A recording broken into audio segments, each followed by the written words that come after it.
اور جاگیردارانہ وڈیرانہ سردارانہ نظام کا بے لگام سرمایہ دارانہ نظام کا خاتمہ ہوگا. میری حکومت آئی, عمران خان کی حکومت آئی, میں اس سے کہوں گا کہ سارے جو اچکے ڈاکوؤں کی جائیدادیں ضبط کرو, ان کی جائیدادیں نیلام کرو, پیسہ قومی خزانے میں ڈالو, قرضہ اتارو, ایک دفعہ قرضے کی بھیک سے پاکستان کو نکال لو.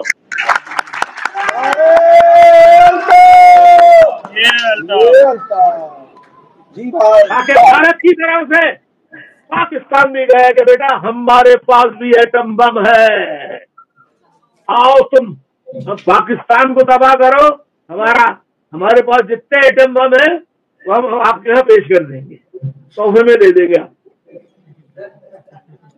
آپ ہمارے پاس بری نظر سے اڑا لو. لیکن یہ تو غیرت مند قومیں کرتی ہیں, غیرت مند بنی ہے.